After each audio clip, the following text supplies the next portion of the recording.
भारत के लोगों ने पीएम मोदी पर भरोसा बनाए रखा है। 2024 में भी पीएम मोदी के नेतृत्व में एनडीए की सत्ता में वापसी होगी। धर्मेंद्र प्रधान ने कलकत्ता में ये बात।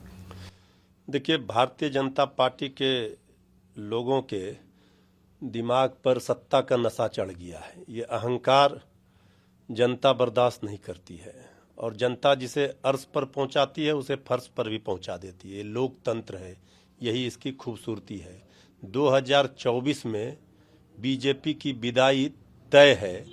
ये जो फील गुड का एहसास करने वालों को शाइनिंग इंडिया याद है 2004 का, इसलिए अब बोरिया बिस्तर बीजेपी के लोग बांध लें।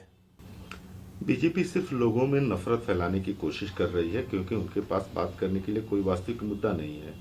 वे 15 साल तक सत्ता में रहे और आदिवासी समुदाय के लिए कुछ नहीं किया। उनकी जमीनों पर कब्जा कर लिया गया। छत्तीसगढ़ के मुख्यमंत्री भूपेश बघेल ने बिल्कुल ठीक बात कही है। बीजेपी और आदिवासियों के लिए, शोषितों के लिए, वंचितों के लिए, दलितों के लिए उनको उनकी सोच में ही नहीं है। तो भारतीय जनता पार्टी का जो असली चेहरा रहा है, सरकार में रहने के बाद उन्होंने कुछ किया नहीं है। आदिवासी समाज हो चाहे हमारे वंचित समाज के लोग, तो इसलिए ये बात छत्तीसगढ़ के माननीय मुख्यमंत्री जी बोल रहे हैं, बिल्कुल जायज बात कह रहे हैं। वंदे भारत एक्सप्रेस ट्रेन जो है एक उत्कृष्ट ट्रेन है। यह 52 सेकंड में 0 से 100 की स्पीड प्राप्त कर लेता है, जबकि दुनिया की अन्य ट्रेनों में यह जो 100 का स्पीड प्राप्त करने में 54 से 60 सेकंड लगता है। वैष्णो ने सिकंदराबाद विशाखापट्टनम वंदे भारत एक्सप्रेस लॉन्च के इवेंट के दौरान कहा कि वंदे भारत का डिजाइन हवाई जहाज से भी बेहतर है। यह सबसे आरामदायक यात्रा प्रदान कर सकता है। नहीं, देखिए, वंदे भारत ट्रेन तो इतना अच्छा ही बताई जा रही है। ये तो अभी प्रारंभ हुई है। इसका किस तरह से अभी तो फीडबैक आना बाकी है जनता का। ये तो सरकार में बैठे लोग अपनी गुणगान कर रहे हैं।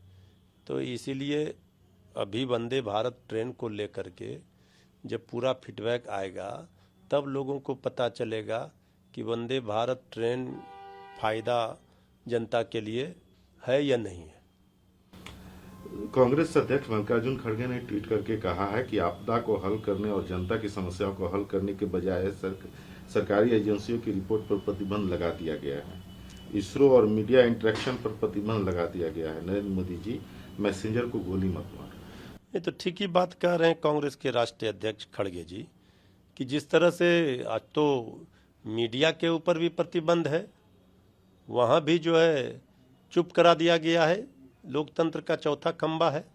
अब खड़गे जी जो कह रहे हैं, सभी तरह के जो तंत्र हैं सरकार के, सबका क्या स्थिति है। तो इसलिए ये सारे चीज़ों पर किस तरह से पाबंदी लगाई गई है, ये तो पूरी जग जाहिर हो चुकी है। बसपा सुप्रीमो ने कहा है कि आगामी 2024 के चुनाव हो या राज्य सरकार के चुनाव हो, उसमें बसपा जो किसी पार्टी से समझौता नहीं करेगी। उन्होंने यह भी कहा कि वीवीएम के इस्तेमाल से पार्टी का वोटिंग प्रतिशत कम हुआ है। मैंने चुनाव आयोग से बैलेट पेपर के इस्तेमाल का आग्रह किया है। देखिए, बहुजन समाज पार्टी की सुप्रीमो हैं आदरणीय सुश्री मायावती जी, उनको जिस तरह से उत्तर प्रदेश की राजनीति में अभी सारे लोगों को एक ही चीज़ पर फोकस करना होगा, जो बीजेपी के खिलाफ है और विचारधारा की लड़ाई लड़ रहे हैं, कि वो सामाजिक न्याय और सेकुलरिज्म के साथ रहेंगे या फिर सांप्रदायिक शक्तियों के साथ रहेंगे। और वोट के बंटवारे का फायदा मिलता है बीजेपी को, तो बीच का जो भी आएंगे सामने, इसका मतलब है कि वो कहीं ना कहीं प्रत्यक्ष या परोक्ष रूप से भाजपा को ही मदद करेंगे।